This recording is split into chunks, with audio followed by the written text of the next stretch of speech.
எல்லோருக்கும் வணக்கம். எல்லாம் எப்படி இருக்கீங்க? நல்லா இருப்பீங்கன்னு நினைக்கிறேன். நானும் சிறப்பாக இருக்கேன். இந்த குவைத்தில் நடக்கிற விஷயம் எல்லாம் பார்த்தா வகை தெரியாமல் வந்து மாட்டிக்கணுமோ அப்படின்ற மாரி தான் மனசில் தோணுது. என்னன்னா, ஒரு நல்ல விஷயமும் நடந்திருக்கு, ஒரு கெட்ட விஷயமும் நடந்திருக்கு. நல்ல விஷயம் என்னன்னு கேட்டால், இந்த போர் டைமில் மூடனா T1 ஏர்போர்ட்டு இன்றைக்கி திறந்து ஃப்ளைட்ஸ் எல்லாம் போய் நிற்குது, பயணிகள் எல்லாம் போயின்னு இருக்காங்க, அந்த ஏர்போர்ட்டில் இருக்காங்க T1 ஏர்போர்ட்டில் அப்படின்னு ஒரு சந்தோஷமான நியூஸு. சோகமான நியூஸ் என்னென்னு கேட்டால், காலையில் 6 மணிக்கு சைரன் சவுண்டு, அதை கூடயே சில வெடி சத்தங்களும். அஃபிஷியலாக குவைத் ஆர்மியே சொல்லியிருக்கு, நாங்கள் சில எதிரி நாட்டு ட்ரோன்களை தடுத்து நிப்பாட்டின்னு இருக்கோம், அந்த சவுண்டு தான் இது, யாரும் பயப்பட வேணாம், அதிகாரிகள் சொல்கிறது கேட்டு இதுவாக இருங்க அப்படின்ட்டு. அந்த எப்பயும் போல் அந்த எச்சரிக்கை, அந்த சத்தம், தூக்கமே இல்லை. காலையில் 6 மணிக்கு அக்கப்போர். இந்த தாக்குதலை தொடர்ந்து ஈரான் நாட்டை குவைத் நாடு கண்டிச்சிருக்கு. எங்கள் நிலத்தை பாதுகாக்க எங்களுக்கு எல்லா உரிமையும் இருக்குது அப்படின்னு. என்ன சொல்கிறது, ஒரு 2-3 நாளைக்கு முன்னாடியே இதேமாரி, அப்போ வந்து 5:30 மணிக்கு, இன்றைக்கி 6 மணிக்கு இதுமாரி இருந்தால் திருப்பியும் ஏர்போர்ட்லாம் மூடிடுவாங்களா? உண்மையிலே ஒரு பயத்தை தான் ஏற்படுத்தியிருக்கு. ஏன்னா காலையில் சத்தமாக அந்த மாதிரி எவ்வளோ நேரம் அந்த சைரன் சவுண்ட் கேட்டுனே இருந்துச்சு. பார்ப்போம் பொறுத்திருந்து என்னென்ன நடக்குது அப்படின்னு. குவைத்தின் சலிஜியா பகுதியில் ஒரு அதிர்ச்சி தகவல். வணிக கட்டடத்தின் கார் பார்க்கிங்கில் அனுமதி இல்லாமல் ரகசியமாக செயல்பட்டு வந்த ஒரு உணவு சேமிப்பு கிடங்கை போலீசார் கண்டுபிடிச்சிருக்காங்க. அங்கிருந்த உணவுப் பொருட்களில் காலாவதி தேதி இல்லை, மேலும் அவை மிகவும் சுகாதாரமற்ற முறையில் வைக்கப்பட்டிருந்தது தெரிய வந்துள்ளது. இந்த பொருட்களை வைத்திருந்தவங்களை அதிரடியாக கைது பண்ணி உள்துறை அமைச்சகம் இந்த வீடியோ வெளியிட்டு இருக்கு. நம்மளையும் எச்சரிக்கையாக இருக்க சொல்லியிருக்காங்க.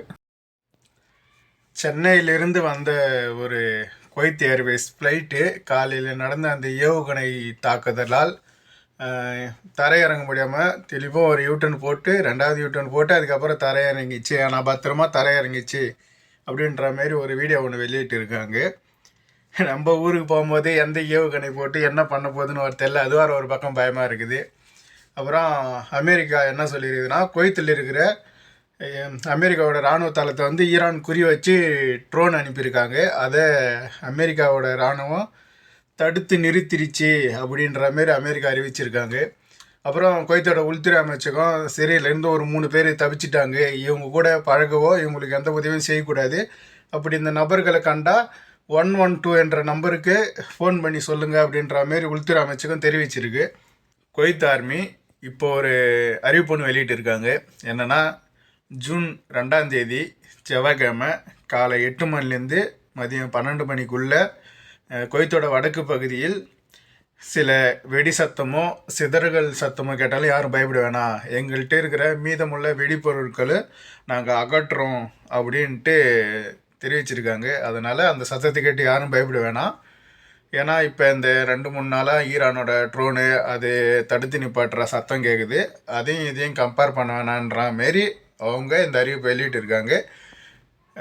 செவ்வாய்க்கிழமை 8 to 12, டைம் 10:47 ஆகுது.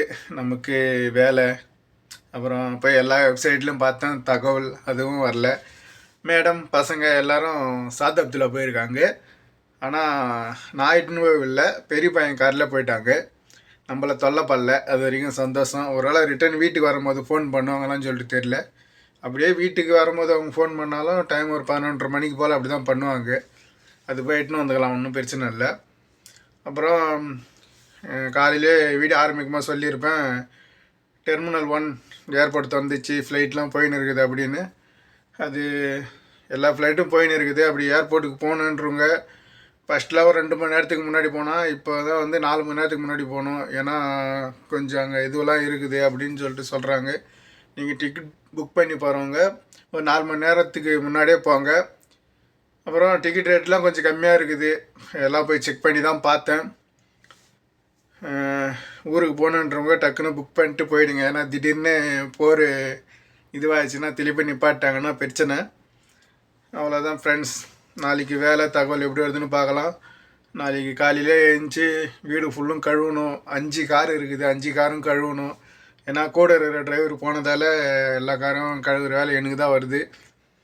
சரி, நாளைக்கு ஏஞ்சி எல்லாத்தையும் கழுவிட்டு பார்க்கலாம். நாளைக்கு வேலை எப்படி போகுதுன்னு பார்க்கலாம். இன்றைக்கி வீடியோக்கு பாய். தேங்க்யூ.